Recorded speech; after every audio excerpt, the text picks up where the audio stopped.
Hello, class 6th. We were doing chapter number 8, body movements, and now we are going to start with our next topic, that is cartilage. So, what is a cartilage? Bones और joints के अलावा आपकी body के skeleton में और भी कई चीज़ें होती हैं जो इतनी हार्ड नहीं होती बोन्स की तरह और बेंड हो जाती हैं. बोन्स बेंड नहीं होती ना, बोन सिर्फ जॉइंट्स वाले एरिया पे बेंड होती थी. अब ये चीज़ें बेंड हो जाती हैं और उनको हम कार्टिलेज बोलते हैं. फॉर एग्जाम्पल अपने ईयर को फील कीजिए. ओके, सो आपको यहाँ पर ऊपर वाले हिस्से तक कुछ तो हार्ड बोनी सा पार्ट लगेगा जो बेंड हो रहा है, राइट? ये बोन्स के तरीके का नहीं है, इजंट इट? बोन तो नहीं है ना ये.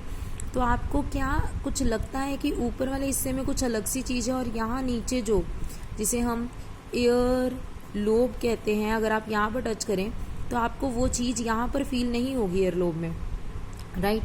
तो क्या है वो ऐसी चीज़? सो जो भी आपने ऊपर वाले हिस्से में फील किया जो इतना सॉफ्ट नहीं था, जैसे कि ईयर लोब सॉफ्ट होती है, तो वैसा लग रहा था कि ऊपर वाले हिस्से में हड्डी होगी कोई, मतलब बोन होगी कोई, but it's not a bone क्योंकि ये बेंड हो सकती है. तो इट्स अ कार्टिलेज. कार्टिलेज जो है वो ज़्यादातर जॉइंट्स ऑफ द बॉडी में पाए जाते हैं. Is it clear? Your next one is what makes the bone move. Bone जो है आपकी वो मूव कैसे करती हैं? Do you ever think about this? कैसे मूव कर रही हैं? What things make the bone to move?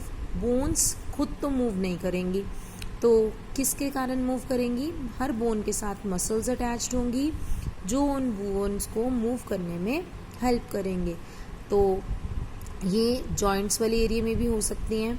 Muscles जो हैं इलास्टिक बैंड्स होंगे जो कि बोन्स के साथ अटैच्ड होंगे with the help of tough connecting band called tendons. कौन सी चीज़ के साथ अटैच्ड होंगे? एक टफ कनेक्टिंग बैंड के साथ अटैच्ड होंगे जिनको हम टेंडन्स बोलेंगे.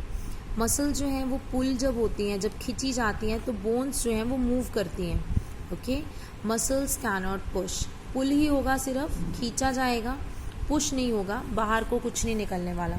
देयरफॉर अगर आपको कोई बोन मूव करवानी है एक डायरेक्शन में तो एटलीस्ट वहाँ पर 2 सेट्स ऑफ मसल्स होने चाहिए.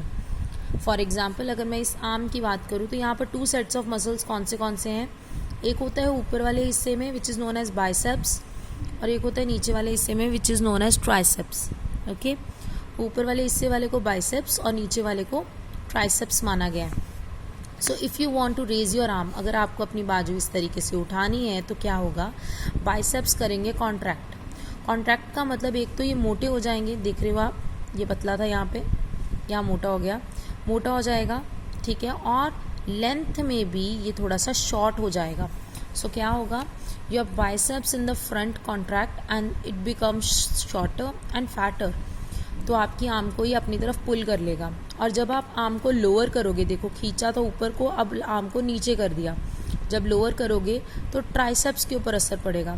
ट्राइसेप्स करेंगे कॉन्ट्रैक्ट. अब देखो यहाँ पर ट्राइसेप्स पतले थे, अब ट्राइसेप्स हो गए मोटे, और लंबे थे यहाँ पर तो ये हो गए स्मॉलर.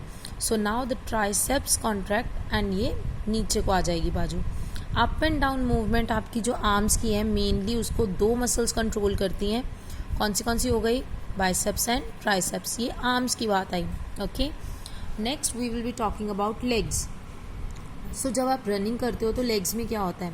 लेग्स अल्टरनेटली बेंड करती हैं और स्ट्रेट होती हैं. एंकल्स और नीज़ पर असर पड़ता है, एंकल्स और नीज़ पर असर पड़ता है, राइट?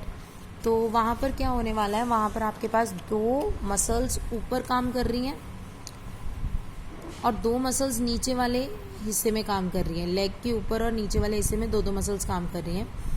जो ऊपर वाली मसल्स हैं जो कि नी जॉइंट के साथ अटैच्ड हैं, उनमें से एक का नाम है हैमस्ट्रिंग मसल और दूसरे का नाम है थाई मसल.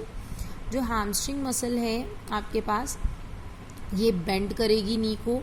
थाई मसल जो स्ट्रेटन करेगी नी को. अब हम नीचे वाले हिस्से की अगर बात करें तो एक होती है काफ मसल और एक होती है शिन. ओके, सो काफ मसल जो है वो स्ट्रेटन करेगी, शिन मसल जो है वो बेंड करेगी एंकल को. मतलब 2 मसल्स, थाई और हैमस्ट्रिंग मसल्स, ये आपके नी जॉइंट के साथ अटैच्ड हैं और काफ और शिन मसल्स जो हैं वो एंकल जॉइंट के साथ अटैच्ड हैं. ओके, ये बेंडिंग और स्ट्रेटनिंग, ऊपर वाले हिस्से ने जब बेंड करना है और स्ट्रेट होना है उसमें हैमस्ट्रिंग मसल और थाई मसल काम करेगी। जब नीचे वाले हिस्से ने बेंड और स्ट्रेट होना है तब काफ और शिन मसल जो है वो काम करेगी। Okay, now human skeletal muscles जो आपकी बॉडी के हैं, there are about 656 skeletal muscles in your body. Memorize this thing, आपकी बॉडी में 656 मसल्स हैं। तो क्या करा अभी हमने कार्टिलेज के बारे में पढ़ा, that feels like a bony structure but ये बेंड हो जाता है, इतना हार्ड नहीं है।